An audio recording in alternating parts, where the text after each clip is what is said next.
Привет, друзья!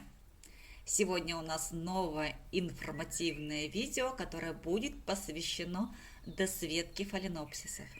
Снова жизнь вносит свои коррективы, и вместо одного видео будет другое. Тем не менее, видео будет интересным, познавательным, а главное, очень важным и нужным для обеспечения благоприятных условий содержания наших любимых орхидей. Почему я буду говорить о досветке летом? Не только потому, что практически под каждым видео ежедневно появляются вопросы о досветке. У меня уже есть одно видео, оно в цикле видео о вандах. Тем не менее, зрители на канал прибывают. Среди них много новичков, не всем интересны видео о вандах, и поэтому в плейлист по уходу за фаленопсисами я тоже решила сделать подобного рода видео. Кроме того, несмотря на то, что сейчас самое благоприятное время для выращивания орхидей, в средней полосе России максимальная продолжительность светового дня, благоприятный температурный фон, тем не менее в очень многих регионах погода совершенно другая, погода не радует.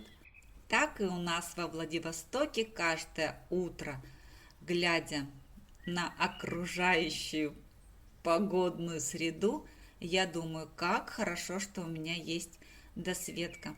И мои орхидеи не страдают.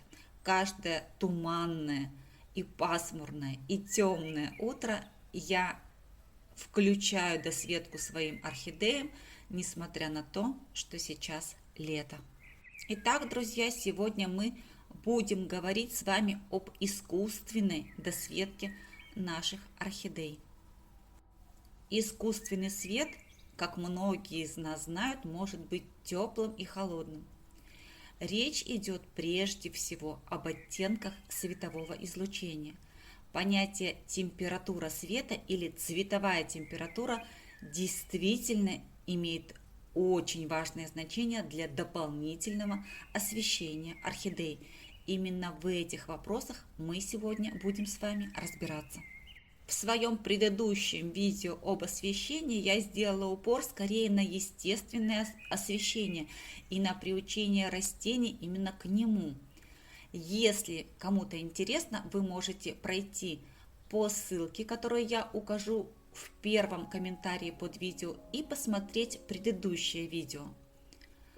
А сейчас я буду отвечать на комментарий Кати и расскажу вам именно о досветке фаленопсисов, той досветке, которая у меня в квартире присутствует на юго-восточной и северо-восточных сторонах света.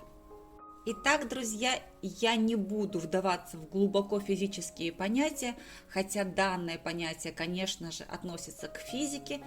Я могла бы попрактиковаться в своих преподавательских умениях также по физике, так же, как я уже сделала это с биологией, но не буду этого делать. Я лишь отмечу, что в нашем разговоре мы будем говорить только о белом цвете. Это цвет, который соответствует цветовой температуре в 5500 кельвинов и выше. Он соответствует цвету солнца в полдень. Вы понимаете, о каком ярком, холодном, белом цвете идет сейчас речь. Освещение с цветовой температурой выше 5500 кельвинов обычно не используют в доме. Часто такой свет применяют в ювелирных магазинах, в музеях, а также в хирургических операционных. Тем не менее, я смогла приспособить этот цвет для квартирных условий. Как я это сделала, я вам, конечно же, покажу в этом видео, и знаю, что не я одна прекрасно использую такой цвет в обыкновенных домашних квартирных условиях. Итак, друзья, на ваших экранах часть комнаты, в которой проживают мои орхидеи. Это часть жилой комнаты в многоэтажном, многоквартирном доме. На 6-м этаже в этой же комнате живут люди. Никаких особенных условий для существования орхидей в ней не создается, кроме искусственного освещения в ранние утренние и вечерние часы. Вы видите, как к арке подвешены источники света с цветовой температурой 6500 кельвинов. Это светильники длиной 1 метр 20 сантиметров. Общая ширина этой комнаты от стены до стены 4 метра 20 сантиметров. Друзья, у меня часто спрашивают: Наташа, сколько у вас орхидей? И я всегда отвечаю, что никогда их не считала. И это действительно правда. Но могу сказать наверняка, что вот на этом пространстве вмещается от 35 до 50 цветущих орхидей одномоментно. Это не представляет труда посчитать даже очень беглым и приблизительным взглядом.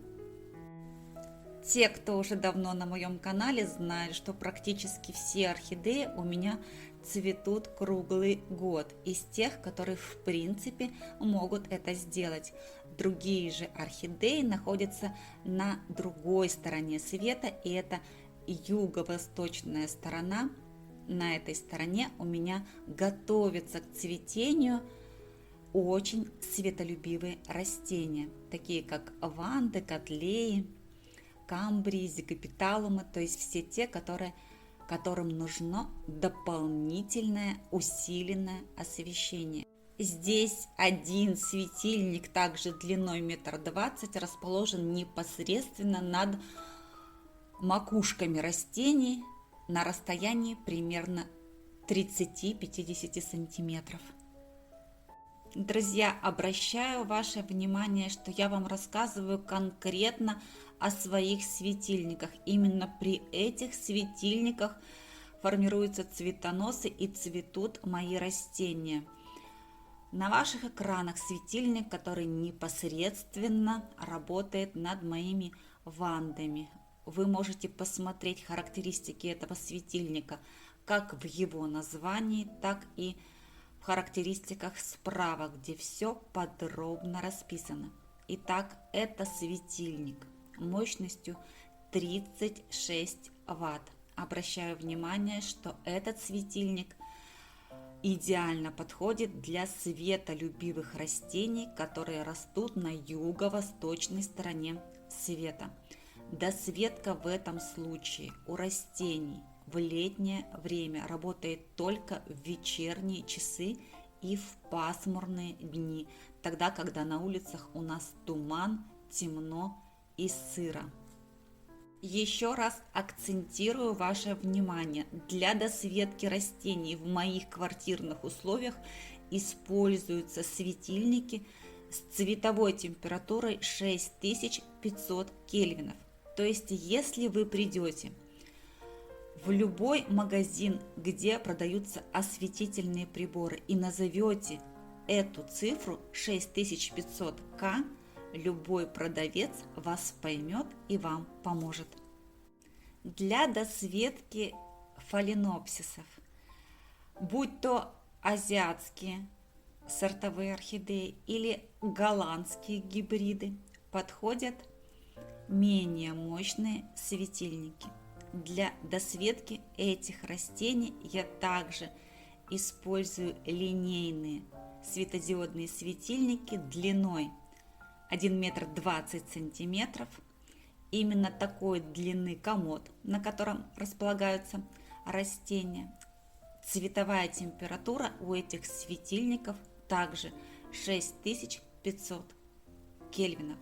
Еще раз обращаю внимание, что для фаленопсисов не так важна мощность ваших светильников. Скорее им важна общая продолжительность светового дня. Я неоднократно в разных своих видео говорила, что орхидеи – это растения длинного светового дня. Чаще всего они живут при экваториальных районах, то есть там, где в природных условиях длина светового дня 12-14 часов. И мы в своих домашних условиях также должны для них создать этот длинный световой день. Не день яркого светового освещения, а именно длинный день, имитирующий их природные условия. И вот как пример, на ширину комнаты 4 метра 20 сантиметров используются 3 светильника, один сверху, метр 20 шириной, 18 ватт мощностью и 2 снизу, которые соединены между собой переходником. У каждого из нижних светильников мощность 10 ватт. Итого на комнату шириной 4 метра 20 сантиметров организована досветка общей мощностью 38 ватт. Еще раз обращаю внимание, что эти светильники бывают совершенно разной длины. И если в моем случае это светильники метр 20 шириной, то в вашем случае это могут быть обыкновенные метровые светильники, а также светильники длиной 60 сантиметров. Если такой длины будет мало, их можно соединить последовательно друг с другом с помощью переходника и сделать их совершенно любой длины.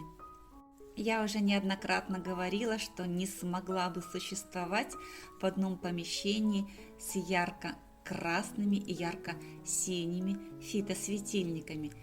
Для меня это было бы просто невозможно, поэтому я вынуждена была экспериментировать с разного рода светильниками и пришла к выводу, что растениям абсолютно не нужны фитосветильники. От слова совсем. Они прекрасно развиваются, растут и шикарно цветут при самых простых, самых дешевых линейных светодиодных светильников с цветовой температурой 6500 К.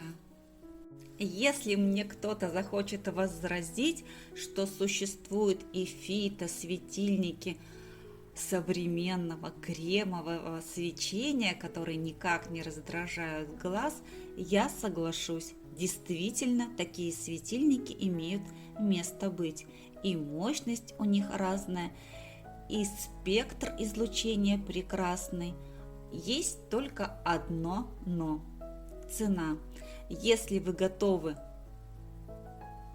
заплатить за такой светильник более 1000 рублей, это ваш выбор. Вы можете это сделать. У меня были такие светильники, они уже отжили свое, и заменяя их, я не стала приобретать более дорогие экземпляры, а остановилась на том, что приемлемо и по цене, и по качеству, и в моем случае по результату. При этом я вам уже говорила, что для меня очень важно, насколько эстетично эти светильники выглядят в обыкновенных квартирных условиях, насколько хорошо они выглядят в интерьере. Я, конечно же, не стремилась к какому-то дворцовому идеалу. Это обыкновенные квартирные условия. При этих светильниках должно быть как минимум уютно, как минимум комфортно и как минимум эстетично. Часто в комментариях спрашивают, как высоко над листвой или над цветоносом должны располагаться эти светильники. И тут у меня лично сформировался уже один единственный критерий. Источником измерения будет ваш собственный глаз. Если вы подойдете к своим растениям и встанете на уровне их листвы или присядете и возьмете любой рукописный или печатный текст, при включенном освещении в темное время суток вам должно быть комфортно этот текст прочитать. То есть человеческий глаз примерно так же чувствителен к свету, как и листва фаленопсисов. И если вы будете все видеть, и вам будет совершенно спокойно и комфортно прочитать этот текст, значит и ваши растения при таком же освещении будут прекрасно расти, развиваться и цвести. Во всяком случае, именно так получается в моих условиях, а цветение моих орхидей вы уже могли видеть. А теперь еще раз о работе досветки в зимнее и летнее время. В зимнее время досветка работает с 8 часов утра и до полного восхода солнца. Потом работает солнце. Затем в 16 или 17 часов снова включается досветка и работает до 23 часов вечера. Затем она отключается. В летнее время, если день яркий и солнечный, досветка включается в 19 часов и работает до 23 часов. Если день пасмурный, досветка работает весь день.